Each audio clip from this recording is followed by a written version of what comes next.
Welcome to the weekly call where we show you guys exactly how to get into the real estate business. I got my friend on here, Nathan Valley, and we're going to be talking to you specifically, wholesalers. You that if you feel like you're struggling trying to sell your deals, this call is for you. Or if you just want to know the best ways to dispo and sell your deals in 2025, that's specifically what I want to be talking about today. So if you guys are interested in dispoing your deals quickly, that's what this call is about. What's up, Nate? How's it going? Yo, what is going on? I'm doing great, brother. Guys, this topic is so important because I know a lot of people I chat with. I was literally earlier today, I was having a conversation with someone to where a lot of people think the problem is acquisitions. And there might be things that need to get fixed on acquisitions, but everyone thinks, oh man, it's just, I can't get the deals cheap enough. You know, how do I get it to a lower price, you know, with the seller? A lot of times it's your problem might not be that. The bigger problem might be you don't need to get it lower with the seller. You need to figure out how do you get your buyers to come up or even respond to the deals you do have. Because I promise you that there is a lot of room. There is a lot of money you're leaving on the table or a lot of deals that you're letting fall through or passing by because you don't have a good dispo process. All right, Nate Valley. Love it. Thanks for giving that awesome insight. Guys, there's going to be 3 reasons to listen to us today. Nathan Valley did tell us a little bit about why he has that experience today. But number 1, you're going to learn the best dispo practices in 2025 coming. All right. I should have used a darker color, but whatever. I think you guys. It is the things that work today are not the same things that worked 5-10 years ago. That's right. That's why you got to stay on top of your game. We're going to discover new AI tools. I'm going to tell you about AI tools that I've discovered not only through using Batch, but there's some new stuff coming. And if you guys are trying to fight AI, good luck. It's not going anywhere. Okay. Unless someone blows up the internet. And get actionable insights to sell faster. So guys, those are the 3 main reasons you should be listening to us today, because if you want to sell your deals faster, I was just trying to dispo one of my deals. You need to listen because you could waste tons of time if you don't know the process and the best way to do it. So let's dive right into it, Nathan Valley. These are going to be the ways to dispo in 2025. Now there's still the traditional ways to do it. Okay. So we're going to be going over that. Man, I wish I would have wrote in thicker marker or thicker whatever. It doesn't matter. You guys can still see it. Ways to dispo in 2025. We're going to go over the traditional ways that still work, right? So we love BatchLeads. I love BatchLeads because you're able quickly to find out what real estate agents, what flips are happening right next to your flip. You can quickly just call the agent that has that deal and say, hey, I see you representing some flippers in the area. Do you have any more that would be interested in buying a flip in this area? Simple as that. That's a tried and true method. Agents are great ways to sell your deals, okay? I just called an agent in San Antonio. I had a deal. She had a listing right next to the property that I'm looking at. I called her. I have a call that I recorded the call so you guys can listen to it. She gave me the whole scoop. She was like, hey, I was like asking like what I could sell for if I flipped it, if I found a cash buyer. She just gave me everything I needed to know. Okay, so you can use BatchLeads, okay, to get agents' information. Also, you can skip trace for free now using my 7-day free trial link. Just DM me and I'll hook you up. But BatchLeads is a great way to do it, finding the agents on the MLS and talking to them. Top cash buyers. This is something that we love working with. It's a traditional way. Build relationships with your top cash buyers, because if you're just blasting out your deals to a cash buyers list, you don't know who's opening it. You don't know if they're even buying anymore. Build relationships with your top cash buyers. That's the goal. That's the key to getting deals sold ASAP, because a lot of deals that need to get done, it requires like a relationship. So we call these our A+ buyers. Nathan, do you have anything you want to say about just having those buyers in your pocket? Yeah, guys, quality over quantity. It applies on acquisitions just like it does on the disposition side, right? Quality. Not all buyers are created equal, right? I remember when I did my 30-day challenge a while ago, there's some buyers I would chat with to where right off the bat, oh yeah, well, anything that's a deal for me, I only buy it 60 cents on the dollar. And then I'm also conservative on this. And then I take an additional like X amount off the top. And in the first 2 minutes, I'm like, hey, hey man, I appreciate your time. Have a great rest of your day. Because that is not the buyer that I'm looking for, right? Guys, there are some buyers that will pay top dollar. There's some to where they want like every deal to be like a multi 6-figure home run deal for them. And the reality is that's where you are just not in the business of looking to work with those people. Right. And so again, you don't need 1 million cash buyers. You don't even need thousands. You just need typically 5 to 10 solid buyers, like really good quality buyers. And guys, you can absolutely crush it. I can't tell you how many times every deal that we do, there's almost I'm trying to think on the last few deals we did. I know that like two of our last deals, there was a $100,000. I think technically it was like 90 and change. So, don't quote me on it. But it was over $90,000 spread from the buyers on the low end to the person that bought the deal. I'm going to say that again.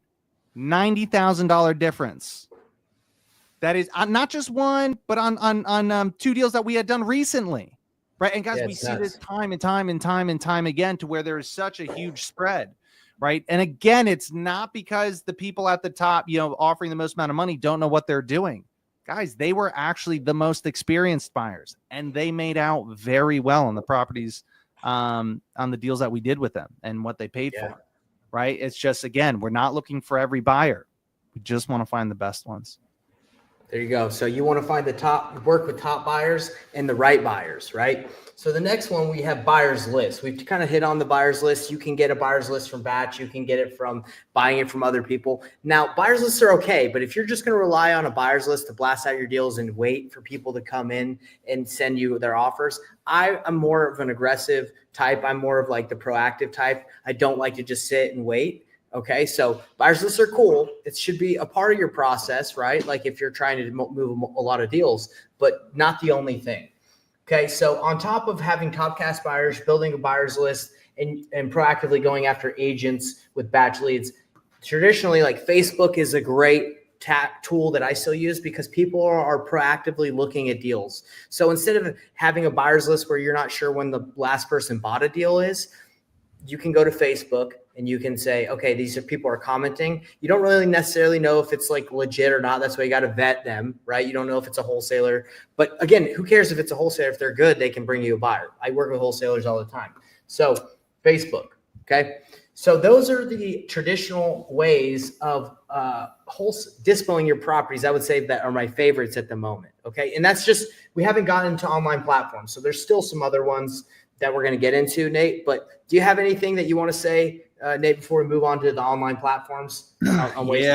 Guys, one of the things, Nate, if someone were to ask me, hey, what's different in 2025, compared to back in 2020 or earlier, guys, the difference, one huge difference is getting these big email lists and just selling deals through emails.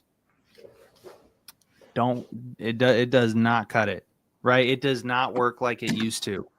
In today's day and age, for us, we talk on the phone to every single we will not work with a buyer unless they get on the phone with it. I don't care what price you say. And the reason why is because we have no idea if you're real.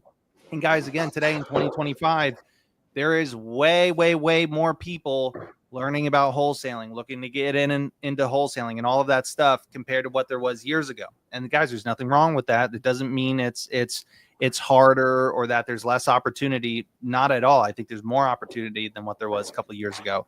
It's just you got to adapt and change with the times. And one of those things being in the Facebook groups and online, again, there's nothing wrong. I don't mind working with a wholesaler. Same thing as what Payne said. But I do have an issue if you are a wholesaler and you are pretending to be a cash buyer, right? And you're trying to tell me that you are the buyer and you can do this and you can do that, and you're just trying to tie up my deal, or you're trying to blast it out without my permission, right? And so that's why, guys, again, and especially through online methods, again, like Facebook and whatnot, you're going to get a lot of that. All right. Again, guys, if that's a strategy you do, please just make sure, just let the person know that you're a wholesaler, right? Like nobody really cares. The other thing though is talk to the person on the phone. right? Ask questions, because you're typically going to be able to pull out, hey, is this person legit, or are they just kind of posing to be a buyer? Again, earlier today, I just had a conversation with a person to where it was a wholesaler that they had a conversation with, and they thought it was the buyer, and the wholesaler ended up going behind their back and just, trying to steal and lock up went behind their back to contact the person, and then also to lock up the contract. Right. And so it's again, getting on the phone, vet people, right? Huge. And email, right. Not a fan of it. Because the thing, guys, especially in today's day and age, like with the buyers, if you talk to buyers, they'll even tell you, they'll see the same deal 3 or 4 different times from 3 or 4 different people at 3 or 4 different prices. They don't know who's who, and what they said when they see that, they're like, I'm just not even going to waste my time. Yeah, because they right? don't. They don't know what who happens so it makes often. sense. And it's just all the confusion and the email. They're like, I don't even know what company this is, and I get a million emails into my inbox. I don't even know who they're from. Yeah, I not the big fan on email. Again, guys, the kind of mass blast of sending out deals through email and stuff does not work like it used to. Get on the phone, do the unscalable thing, and I promise you'll be so much more effective. You'll have better conversations, and you'll get to find out what are they really willing to pay. Right, because it does change, and we've seen that many times where they'll just give you a crazy number that's low just because they're like, whatever, I'm going to get rid of this guy. But if you stay on them, they're willing to pay more. And just to go off of what Nathan was saying, I actually have a conversation here that I had earlier with someone that had a wholesale deal in Utah that I was interested in. So I just texted him like Nate's saying, and you just tell them what you're doing. Hey, I have some buyers that might be interested. Do you mind if I run it by them? Oh, yeah. This is what the guy said. Yeah, sure. Go ahead and run it by your people. And then I was asking questions like, okay, how much wiggle room is there? Blah, blah, blah, blah, blah. We don't have to get all into it because that's just a different strategy for another time. But if you can get good at dispoing your own deals, you can dispo other people's deals that aren't that maybe they're not that good at it, or maybe they're doing nationwide wholesaling and they're just relying on that email blast, right? Or that online platform to do the work from. And they don't have the relationships, the VIP buyers. They're not willing to call the agents. That's how you can get a leg up on the competition in dispo at all times. If you're willing to do the work, you can beat out a lot of the competition. What up, and Nate? You got something else to and say? one other thing. This is probably the most important thing you guys could get out of this whole video. And there's still a lot more important stuff. So listen up. The most important thing that you need in your dispo process, aside from working and finding the best buyers, just like on the front end with acquisitions, when we find deals, right? When we're talking to sellers, when we're talking to agents or whoever, right? We have a sales process. Same thing on the disposition side. When you are selling deals, it's not, oh, let me just put it together on an email and send it. No, you need to have a sales process that you walk buyers through. Because even though you might think, yeah, but Nate, sellers, buyers, like they're completely different. Guys, it is all human psychology. And guys, fix and flippers, cash buyers, it's a different game. Wholesalers, our expertise is sales and marketing. That's what we do. That is what we are experts at. Cash buyers, fix and flippers, that's construction, project management. It's a totally different game. So when they step into our world, guys, it's very similar to when we talk to a seller, right? When we talk to a seller, right? We talk to the seller in the first 5 minutes. Hey, Mr. Seller, if you were to sell the property, what kind of price do you think you'd want to sell it for? I want $1 million. Okay, got it. Tell me a little bit more about the house, right? And then we talk, we build rapport. They get to know, like, and trust us, right? And then we come back to price, and then we find out, oh, okay. Originally, I know you said you wanted this number, but it sounds like you're actually willing to accept the number down here, right? Price changes drastically. Same thing with buyers, because what happens? Buyers, they are not experts. Most of them are not, like, that is not their expertise, right? It's the construction, it's the project management, it's the rehab side. So when it comes to the negotiating, a lot of them, all they know is like old school yard sale tactics, right? And you let me know if I'm wrong, right? Let me know if this hasn't happened to you, right? You talk to a buyer and what do? They come, right? They kick the tires and they go, there's some chip paint there. That's going to cost me 50 grand, right? And then they give you a really low ball offer. That's all they know how to do, right? And same thing with the seller. That's not even their real number, right? We haven't taken them through a sales process. That's just their low ball offer. Same thing when we talk to the seller. That's just their like, let me just throw out a really high number, right? Same thing with buyer. You need to have a sales process because just like with sellers, when we bring them through a sales process, the number changes drastically. Same thing with buyers, guys. The number changes. I mean, every single deal we do today, the buyer ends up paying $10,000, $20,000, $30,000 more from what they said, originally their top dollar price was. And guys, usually like it's already a deal at that point. So this is just extra gravy on top. And I can't and that's not even including, well, what about when it's not at a deal yet? You know how many deals people are like, oh man, I'm too far off in price. And it's like, oh my goodness. Now, if you just had a sales process to bring your Dispo guys through, there are so many deals that you have, I promise, that you're passing up on because you're not finding out, hey, what's the actual price my buyers are willing to pay? Right. Very passionate about this, but we've done deals where we've made bigger spreads, a lot of bigger spreads because we're willing to have those conversations. If you just take some guy giving an offer as like that's the gospel or that's like the final like word said, good, you're losing a lot of money on the table, leaving a lot of money on the table. Nate, you crushed that one. Are you done or you want to keep going? Oh, bro, I can always keep going. All right, I'll tell you what. So one last quick thing, right? Because you might be like, Nate, that sounds really cool. What on earth does that sales process even look like? We're not going to be here all day, but do it in less than 20 seconds. Less than 20 seconds, guys. You're going to say to this to the buyer, right? So, if you've got a deal, right, and let's say you want to push it out to your buyers, you're like, if my buyers bought this at 500,000, that'd be amazing, right? And so, but you have no clue. Hey, Mr. Buyer, I've got this deal around the corner from, whatever, from how I found you.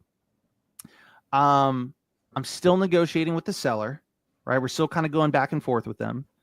Right now, I know they'd be willing to sell it for 500,000. I know if we're able to make that work, we can get the deal done today. I'm still going back and forth with them a little bit on things though. I might be able to get a little bit cheaper, right? And the buyer goes, oh my gosh, 500, that's not even close to a deal. There's a vacant lot that, sold right around the corner for $10,000. And you're like, I know. I mean, it is a 5-bedroom, 3,000 square foot house, Mr. Buyer. They're like, yeah, but blah, blah, blah, blah, blah. And you're like, hey, got it. Totally understand. Like I said, hey, we're still going back and forth with the seller. Let me ask you, what price would you need to be at in order for it to make sense for you? Right? We asked 500,000. I don't even know if I could pay 300. Got it. Totally understand. What is some feedback that you can give me that I can use to help get it down to that price for you? Right? What's some specific feedback you can give me that I can use as ammo to bring back to the seller to help get it down to your price? Right now, he's going to tell me exactly what I need to know. Because if you're like me, guys, man, I don't know nothing about construction. I don't want to know. Right? A lot of times you don't know a lot about the area either. A lot of times you don't really understand the market. And this is how you learn a lot, guys, really fast. So one, there's going to be some stuff to educate you on, but two, you're going to figure out if they're pulling your chain, right? But then from there, I say, okay, got it. And then I'm going to go back to the seller. Hey, Mr. Buyer, still going back and forth with the seller. I know you said you wanted to be a lot closer to 300. I think you're going to be pretty excited. It's still a big if. I'm still going back and forth. I might be able to get them as low as 450. If I'm able to get them to say yes to that, is that something that you think you could do? Well, I could maybe, 375 is the most I could. Right. And it's like right off the bat, whoa, massive jump from what we were originally at, right? And now we're getting, and guys, like that's just the start. They right? So I'm lowballed gonna you leave like it there. Yeah, I know I went they over 20 lowballed seconds, you. but You did go over 20 seconds. But anyway, cash buyers do lowball us as well. They do. Okay. So if you're just going to take their lowball offer and think that's it, you're leaving a lot of money on the table. Anyway, let's continue, Nate. Thanks for that 20-second breakdown, brother. So what's the next thing that you can do?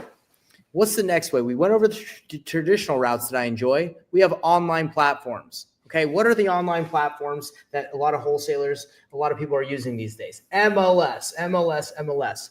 Okay, if you guys aren't using the MLS to wholesale or do novations or get your deals to find cash buyers, you need to start. Okay, I just got off an email chain with brokerlist.com. That's how we list a lot of our stuff ourselves on the MLS as wholesalers. And the guy sent me an attorney in fact. He says, hey, this is the paperwork you need to have your seller sign so you can list all properties on the MLS legally. Okay. It's pretty much going all throughout, like all the MLSs throughout the United States. Like if you have your seller sign this, you can sign the documents for them. Attorney, in fact, if you guys don't have one, DM me. I'll send you the one that he sent me. Okay. Because using their platform, if you have that sign, they're cool with it. Okay. So MLS, how do you make money off of the MLS when you dispo deals? It's it's the best cash buyers list. It's the best buyers list, period. Okay. You put your deal on the MLS. You can say, hey, looking for cash buyers. You get cash buyers. You assign it to them. You don't need a novation. You don't need anything like that. It's just a traditional assignment agreement. If you want a novation, if you want to sell your property to someone that's traditional financing, you have to go through like a different route. Okay. Then you would have to sell it to someone that has financing. I'm not going to get into all that, but that's why you use the MLS. Okay. Zillow. Do people use Zillow?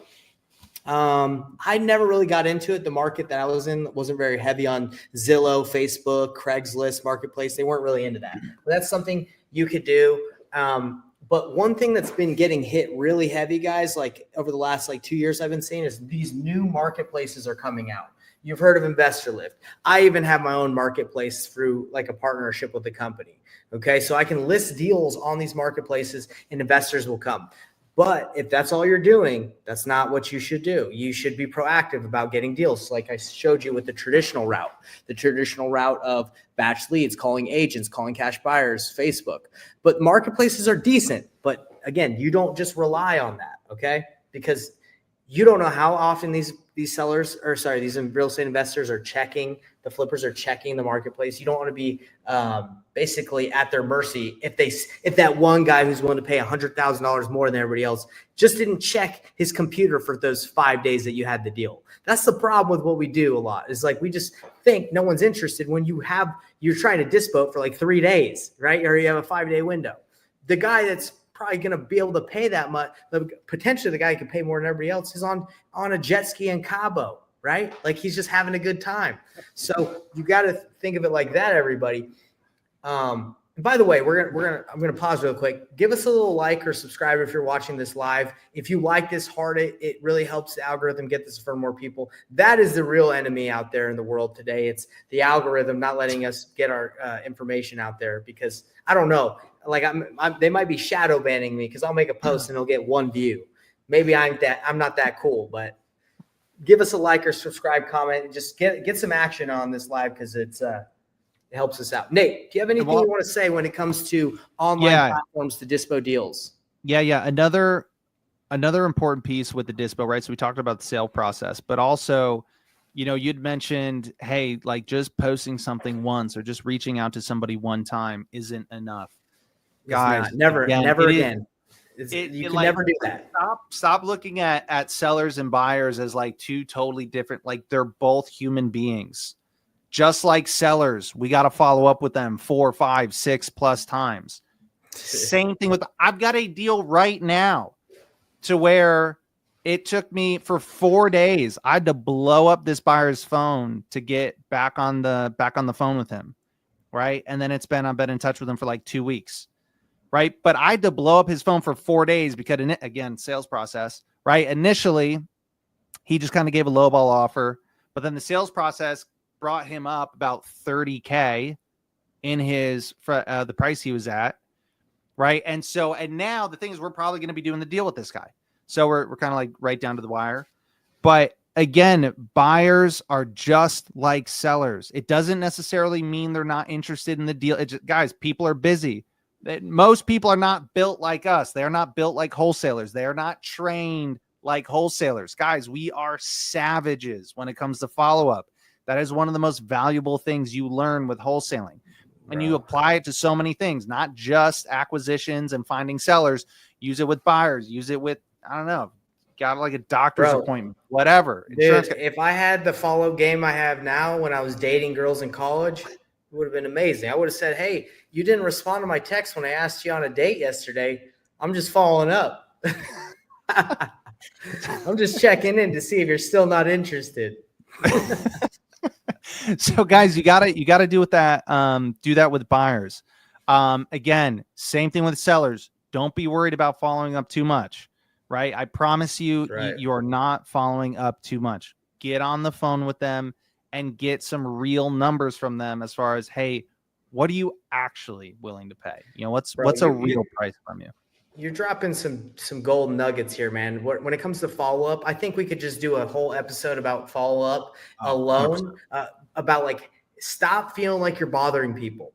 Oh, because you know how many times I got to follow up with my friends that I have a relationship with and I'm cool with? Like, they'll text them, they won't respond. I'm not butthurt about it. I'm not. Is that going back to that? Hey, you still not interested in hanging out, friends? Hey, man, you haven't heard. I haven't heard back from you. Are you still wanting to hang out? Right? Like, no. So that's the thing, are we guys. Still friends? Are we still? Do you still like me, dude? So the thing is, people are busy. People have kids. People have dogs. People have life. This is all we're thinking about. They are not thinking about this, and that's the thing with pre-foreclosure and a lot of these lists. They're going through some life stuff. And if you guys think that maybe they don't respond to you, that they don't want to talk to you and like you, nah, they got some heavy stuff going on. Your job is to follow up until they basically threaten your life. Okay. I'm just kidding about the threaten your life, but your goal is to follow up until the house is sold. All right. So what is the new opportunity now? I want to hit on that real quick before we go into new opportunity. And again, guys, like, don't feel guilty. Right? With sellers or with buyers, you are providing value, right? That seller is in a tough situation. They need your help. That buyer is, bro, I've got an opportunity for you to make money, right? Like, yeah, guys, if you've got a big opportunity for me to make money, you're more than welcome. Oh man, I got to be careful because people are going to start blowing up my phone, right? But you're more than welcome to reach out. At least until I say, hey, I'm not interested or whatever the case may be, then it's like, cool. All right, move on to the next. Right. But again, guys, don't stop worrying about follow-up.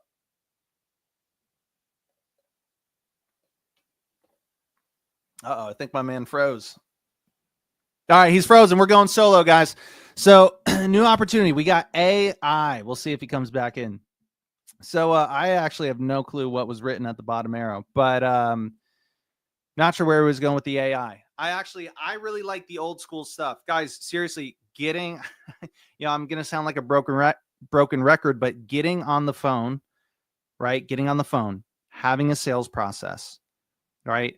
And then the follow-up. The follow-up is so huge. And again, it's not just going to be getting them on the phone that first time, right? We're going solo, guys. It's not just getting them on the phone that first time, but it's also, it's getting them back on the line, right? Because you might have that initial conversation and they might, yeah, I'll get back to you. Or they give you that initial kind of low ball offer. And guys, again, the follow-up is everything. So many deals fall through. So many people lose out on money because they're not taking the follow-up game with buyers as serious as they do with sellers. Huge misconception. Same thing with the sales process. Your sales process with the buyers, you need to be taking just as seriously as your sales process on the acquisition side. All right, guys, all the work that goes into finding a deal, it is not easy to find a deal, right? So once you have it, well, we want to make sure that we are 100% going to make money, but not just make money. We want to make as much as we possibly can. We want to make sure we are not leaving money on the table. Nation Valley. Sorry, man. That's the problems. That's the problems of living in the country of Canada. Not only the country of Canada, but in the countryside where there's bad internet. Sorry about that, Dude, brother. it's good, man. You were gone. I was like, oh, perfect. I just get to run wild with the mic, and everybody knows I love to talk. All right, let's chat about what's this new AI opportunity. I get to run wild without being brought back. All right, love it. Okay, so everybody, the new AI opportunity. What is it, guys? Step back. Let me tell you the truth. If you think AI is going anywhere, it's not going anywhere. Okay, it's here to stay, and it's taken a lot of the repetitious actions that a lot of people do in the beginning of answering like the nuanced questions of like how many beds are in the property, how many in the baths. Like people are training bots, not only bots to do text, but they're training bots to do voice. Okay, so basically what I've seen with AI is they're saying, hey bot, this is how many beds and baths this property has, this is the condition of the property. Like any question that a buyer would ask, it's basically programming and saying, if someone asks this, respond with this. So Mr. Buyer, price is 300,000. Take it or leave it. I don't know if you've talked to these machines, like these AI stuff. It sounds legit, dude. I feel bad for everybody in the Philippines because it's about to take them all out with the AI voice. If you're in a call center, you're in trouble. Okay. So guys, that's what I'm seeing so far with AI is they're training AIs to answer the questions that a lot of the buyers have. Now, could it get better? Potentially. Is it going to reach out to buyers and say, hey, are you interested in still buying? And then it has that conversation and adds people. Yeah. But like I'm not too concerned about this because what actually gets deals done is trust. You cannot trust the bot. Okay. We've all seen AI. We've all seen what is it? I Am Legend. We've seen all the movies where robots get crazy. I think I Am Legend has crazy robots. No, that's zombies. What's the one where the iRobot? We've all seen iRobot, AI, the movie with the kid. Look, can't trust them, but you can use them. So where do we come into place? We will use AI. A lot of people are going to start using AI to kind of filter through the tire kickers, and then it's going to filter the people that are really interested to talk to the guys that know what they're doing. Nathan, me, you guys that are out there. So what are the new opportunities for Dispo? It's just going to going to filter people more. That's what it's going to be able to do at the moment. That's what I've been seeing. Now, I'm not an expert in the AI Dispo department, but I am diving in. So if you guys want to learn more about the AI and what's going on, I'm the go-to guy because I'm diving in even deeper this year in 2025 to know how we can leverage technology and AI to help us in the real estate business. So those are the opportunities that I'm seeing with AI.